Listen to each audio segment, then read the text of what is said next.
ಎಲ್ಲ ವಿದ್ಯಾರ್ಥಿಗಳಿಗೆ ಅಡು ಕರ್ನಾಟಕ ಯೂಟ್ಯೂಬ್ ಚಾನಲ್ಗೆ ಸ್ವಾಗತ. ಇಲ್ಲಿ ಕೆಎಸ್ಸಿಡಿ ಸೆಕೆಂಡ್ ರೌಂಡ್ ಗೆ ಸಂಬಂಧಿಸಿದಂತೆ ನಮ್ಮ ಕೈಯವರು ಆಫ್ ಎಂಟ್ರಿ ಮಾಡೋದಕ್ಕೆ ಸೆಪ್ಟೆಂಬರ್ 11 ಅಂದ್ರೆ ಇವತ್ತು ಮಧ್ಯಾಹ್ನ 2 ಗಂಟೆವರೆಗೆ ನಿಮಗೆ ಅವಕಾಶನ ಕೊಟ್ಟಿದ್ದಾರೆ.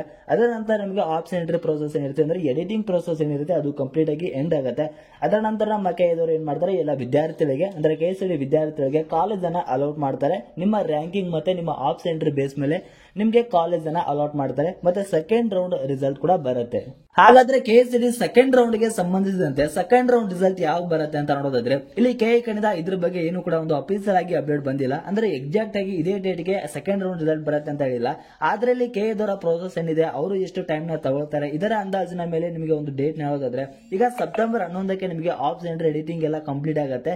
ಇದರ ನಂತರ ಕೆಎ ದವರು 1 ದಿನ ಅಥವಾ 2 ದಿನ ಟೈಮ್ ನ ತಗೋತಾರೆ. ಆಮೇಲೆ ಅಂದ್ರೆ ಸೆಪ್ಟೆಂಬರ್ 13ನೇ ತಾರೀಕು ಅಥವಾ 14ನೇ ತಾರೀಕು ನಿಮಗೆ ಸೆಕೆಂಡ್ ರೌಂಡ್ ರಿಸಲ್ಟ್ ಕೆಎಸ್ಸಿಡಿಗೆ ಸಂಬಂಧಿಸಿದ ಸೆಕೆಂಡ್ ರೌಂಡ್ ರಿಸಲ್ಟ್ ನ ಅನೌನ್ಸ್ ಮಾಡಬಹುದು. ಮತ್ತೆ ಇಲ್ಲಿ ನಿಮಗೆ ಇನ್ನೊಂದು ಇನ್ಫಾರ್ಮೇಶನ್ ಏನು ಅಂತ ಹೇಳಿದ್ರೆ, ಇಲ್ಲಿ ಇಂಜಿನಿಯರಿಂಗ್ ಕಾಲೇಜ್ಗಳು ಸೆಪ್ಟೆಂಬರ್ 17ರಿಂದ ಸ್ಟಾರ್ಟ್ ಮಾಡಲಾಗುತ್ತೆ ಅಂತೇಳಿ ನಮ್ಮ ಕೆಎ ಕಡೆಯಿಂದ ಒಂದು ಅಪ್ಡೇಟ್ ಕೂಡ ಬಂದಿದೆ. ಸೆಪ್ಟೆಂಬರ್ 17ರಿಂದ ಇಂಜಿನಿಯರಿಂಗ್ ಕಾಲೇಜ್ಗಳು ಸ್ಟಾರ್ಟ್ ಆಗುತ್ತೆ. ಆದ್ರೆ ಕ್ಲಾಸ್ಗಳು ಸ್ಟಾರ್ಟ್ ಆಗೋದಕ್ಕೆ ಇನ್ನು ಕೂಡ ಟೈಮ್ ತಗೊಳುತ್ತೆ. ಈಗ ನೀವು ಸೆಕೆಂಡ್ ರೌಂಡ್ ಅಟೆಂಡ್ ಮಾಡಿದ್ರು ಕೂಡ ನೀವು ಕ್ಲಾಸ್ ನ ಅಟೆಂಡ್ ಮಾಡಬಹುದು.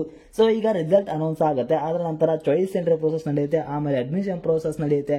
ಮತ್ತೆ ಯಾವುದಾದರೂ ವಿದ್ಯಾರ್ಥಿಗಳು ಸೆಕೆಂಡ್ ಎಕ್ಸ್ಟೆಂಡೆಡ್ ರೌಂಡ್ ಗೆ ಹೋಗಬೇಕು, ಸೆಕೆಂಡ್ ಎಕ್ಸ್ಟೆಂಡೆಡ್ ರೌಂಡ್ ಅಟೆಂಡ್ ಮಾಡಬೇಕು ಅಂತ ಅನ್ಕೊಂಡಿದ್ರೆ, ಸೊ ಅದಕ್ಕೂ ಕೂಡ ನಮ್ಮ ಕೆಎದ್ರು ಅವಕಾಶವನ್ನ ಕೊಡ್ತಾರೆ. ಸೊ ಇನ್ನೇನು ಸೆಪ್ಟೆಂಬರ್ 13 ಅಥವಾ 14ನೇ ತಾರೀಕು ನಿಮಗೆ ಕೆಎಸ್ಸಿಡಿ ಸೆಕೆಂಡ್ ರೌಂಡ್ ಗೆ ಸಂಬಂಧಿಸಿದಂತ ರಿಸಲ್ಟ್ ಕೂಡ ಅನೌನ್ಸ್ ಆಗುತ್ತೆ. ಸೊ ಆದಷ್ಟು ಬೇಗ ನಿಮಗೆ ಇನ್ಫಾರ್ಮೇಶನ್ ಬೇಕು, ಆದಷ್ಟು ಬೇಗ ಅಪ್ಡೇಟ್ ಬೇಕು ಅಂತ ಇದ್ರೆ Edu Karnataka YouTube channel subscribe ಮಾಡಿಕೊಂಡು ಈ ಒಂದು ವಿಡಿಯೋಗೆ ಒಂದು ಲೈಕ್ ಕೊಡಿ. Thank you.